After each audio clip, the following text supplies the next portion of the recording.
Hello friends, welcome back to our channel DJ అభిరుచులు అండి. ఎలా ఉన్నారు? బాగున్నారా? మేమైతే చాలా బాగున్నాం. మీరందరూ కూడా చాలా చాలా బాగుండాలని మనస్ఫూర్తి కోరుకుంటున్నాను.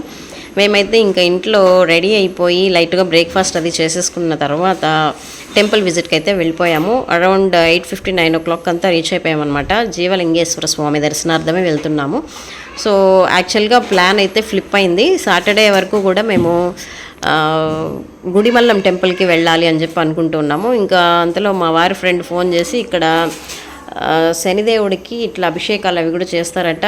ఆ రోజు శనిదేవుడు సూర్యుడి యొక్క కక్షలోకి వెళ్తారు అని చెప్పి కూడా మనకు చెప్పారనమాట పంచాంగం చెప్పేటప్పుడు. సో ఈ ఇయర్కి సూర్యుడు అధిపతిగా ఉంటారు అని చెప్పి కూడా అన్నారు కదా. సో అందుకని చెప్పి మేము ఇంకా వెళ్తూ బైక్ మీద డిస్కస్ చేసుకుంటూ వెళ్ళాము. సండే రోజు నాన్ వెజ్ తినకుండా ఉంటే బాగుంటుంది కదా. సండేకి మనకు రవినే ఎక్కువ, రవివారం అంటారు కదా. సో ఆయన్ని కొలుస్తారు.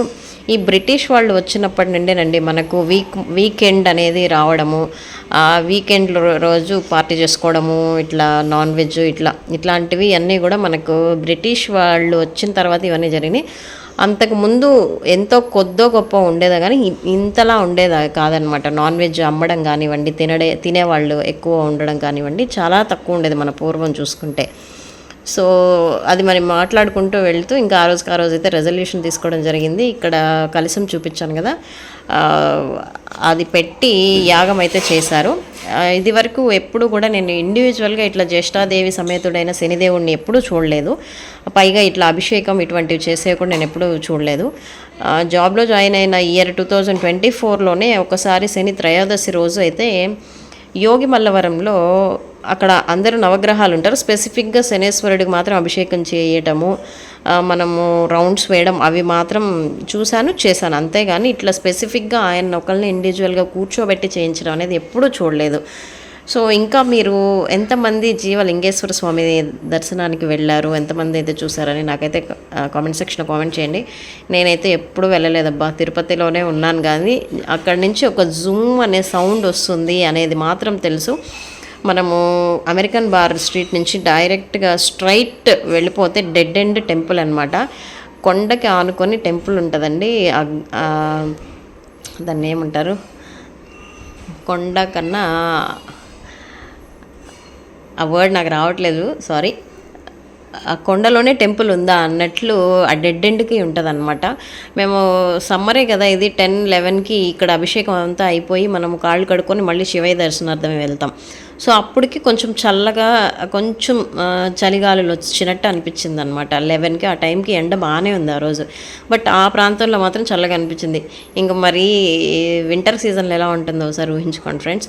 సో ఎవరైనా వెళ్ళకపోతే వెళ్ళి చూడండి. గంగా పార్వతీ సమేతుడై జీవలింగేశ్వర స్వామి ఉంటారు. చాలా బుజ్జి లింగం, చాలా చూడముచ్చటగా ఉన్నారు. శివయ్య అయితే బిల్వపత్రం పెట్టి చాలా నీట్గా అలంకరించారనమాట. ఆ రోజు నాకు చాలా హ్యాపీగా అనిపించింది. స్వామి ఎక్కడైనా శివుడే, బట్ ఈయన ఎప్పుడు చూడలేదు, ఈయన దర్శనం ఇచ్చాడు ఈరోజు అనుకున్నాను. బట్ ఇక్కడైతే ఇది గుడి ప్రాంగణంలోనే ఒక చెట్టు కింద ఆయన్ని ఇట్లా ప్రతిష్ఠించున్నారు. అక్కడ అభిషేకాలన్నీ అనమాట. దాదాపు ఒక 50 మెంబర్స్ వరకు అటెండ్ అయ్యాము. ముందు రోజు ఇది తెలియడము, తర్వాత మా వారు 8 కన్ఫర్మ్ చేయడం మేము వస్తాము అని చెప్పి. ఆ యాగం జరిగేటప్పటికి టికెట్స్ మనం తీసుకోవాలి. 500 రూపీస్ అనమాట ఒక టికెట్. ఒక టికెట్ మీద ఇద్దరు భార్య భర్త వెళ్ళి కూర్చొని చేయించుకోవచ్చు. సో అందుకని చెప్పి మేమైతే మా ఆయన వాళ్ళ ఫ్రెండ్కే చెప్పాము, టికెట్స్ తీసి ఉంచండి మేము వస్తున్నాం అనేసరికి ఇంకా అన్న ముందే వెళ్ళి తీసి పెట్టారనమాట. సో అలా అయితే మాకు దర్శనం బాగానే జరిగింది. అట్ ద సేమ్ టైం అనుకోకుండా ఆ యాగంలో కూడా పార్టిసిపేట్ చేయడం జరిగింది.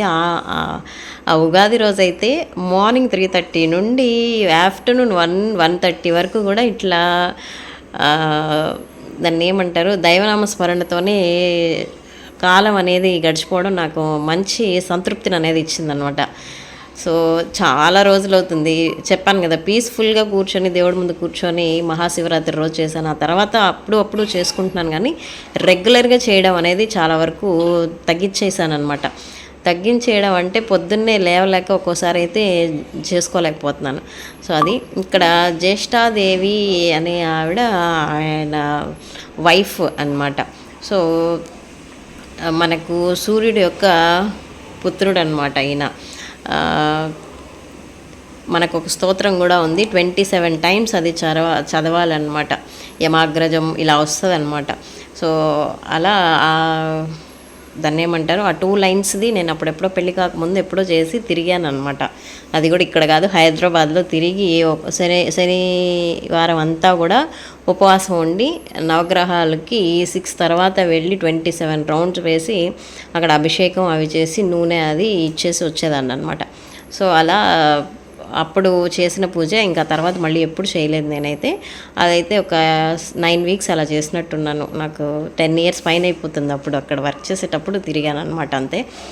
సో ఇక్కడ రకరకాల పూజా వస్తువులతోటి స్వామివారికి అభిషేకం చేయటం, ప్రతిసారి చందనంతో, పాలతోటి, ఇట్లా పెరుగుతోటి చేసేటప్పుడు ప్రతిసారి మనకు కైంకర్యం, ఈ హారతులు ఇవన్నీ కూడా ఇస్తూ ఉంటారనమాట. మనం ఇంట్లో చేసేటప్పుడు టైం ఎక్కువ ఉంటే ఇవ్వచ్చు, లేకపోతే ఫైనల్గా అన్ని పంచామృతాలు కూడా వేసేసిన తర్వాత ఫైనల్గా ఒక హారతి అయితే ఇవ్వచ్చు.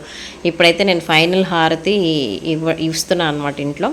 సో ఇక్కడ అమ్మవారికి చందనంతో అమ్మవారిని అలా అలంకరించి చక్కగా ధూపం కూడా ఇచ్చారనమాట. బాగుండింది.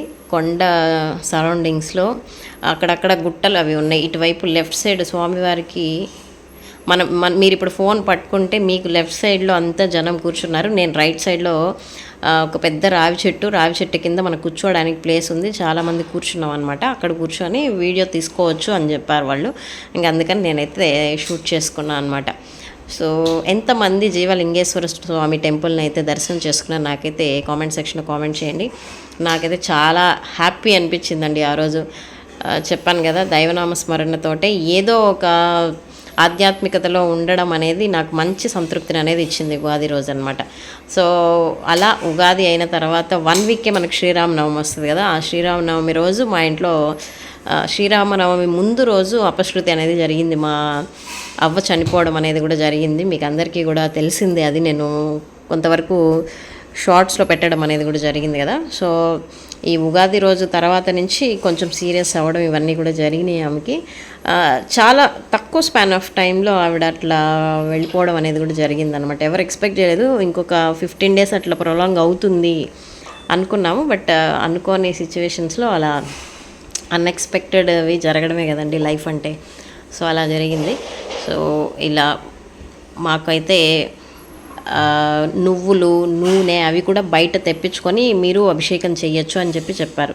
ఇలా స్వామివారికి వాళ్ళు పూజారులు అన్ని అభిషేకాలు ఇవన్నీ చేసేసిన తర్వాత చక్కగా వస్త్రాన్ని సమర్పించి ధూపదీప నైవేద్యాలు అన్నీ పెట్టి పువ్వులతోటి అలంకరించిన తర్వాత మళ్ళీ వచ్చిన ఆ యాగంలో పార్టిసిపేట్ చేసిన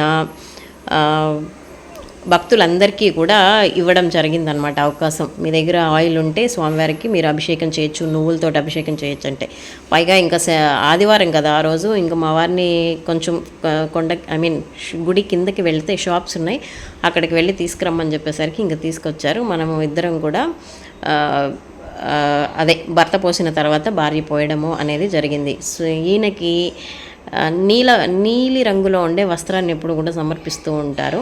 సో అక్కడ అమ్మవారికి రవికల ముక్కను, స్వామివారికి ఒక చిన్న నీలిరంగు తోటి ఉన్న టవల్, ఫ్లవర్స్ కూడా చామంతుల్లో నీలిరంగు పువ్వులు ఉంటాయి కదా, అవి తెచ్చి పెట్టారనమాట. సో చాలా నీట్గా మనం చూస్తూ ఉండగానే మన కళ్ళ ముందే అంత నీట్గా వాళ్ళు అలంకరించడం అనేది బాగుంది. మనం కూడా నేర్చుకోవచ్చు. అట్ ద సేమ్ టైం ఇంత తక్కువ టైంలోనే చేసేసారా అని అనిపించింది అనమాట నాకైతే. బట్ లోపల గుడి లోపల ఎండ తెలియలేదు, కానీ ఇక్కడ కొంచెం బయట బెట్ట తెలుస్తుంది. ఎండ డైరెక్ట్గా పడకపోయినా ఆ బెట్ట, ఆ వేడి అనేది మాకు తెలిసిందనమాట. ఇంకా కింద ఇంకో మండపం ఉంది. అక్కడ మనం ఏదైనా దానం ఇవ్వాలి అనుకుంటే, ఉగాది రోజు దానం ఇస్తారు కదా, రైసు, బెల్లము, బట్టలు ఏవైనా కూడా మనకు నచ్చినవి, పండ్లు ఏవైనా ఇవ్వచ్చు. సో అవి ఇచ్చేవాళ్ళు కింద అయితే ఇస్తున్నారు. ఈ వీళ్ళని ఇక్కడ అలంకరించే టైంలో వెళ్ళి సో వాళ్ళు అక్కడ అనౌన్స్ చేస్తూ పిలుస్తున్నారు, ఎవరైనా దానం ఇవ్వాలనుకుంటే వచ్చి ఇవ్వండి అని చెప్పి. సో మేము అవన్నీ ఏం ప్లాన్ చేసుకోలేదు, ఇంట్లో పూజ చేసుకొని వెళ్ళి దర్శనం చేసుకొని ఆ యాగంలో పార్టిసిపేట్ చేద్దాం అనుకున్నాం. ఇంకా అక్కడ వరకు వెళ్ళి వచ్చామన్నమాట. సో ఆ తర్వాత ఆయనకి అష్టోత్తరాలతోటి అర్చన చేయడం జరిగింది. సో అలా అర్చన అవి కంప్లీట్ చేసుకున్నంత వరకు మా వాడు కూడా కామ్గానే కూర్చున్నాడు. అక్కడ ఇంకా చిన్నపిల్లలు కూడా వచ్చేసరికి వాళ్ళతోటి కలిసిపోయి కొద్దిసేపు ఆడుకున్నాడు అనమాట. సో కొంచెం ఫ్రీగానే ఉండింది వాతావరణం అంతా కూడా.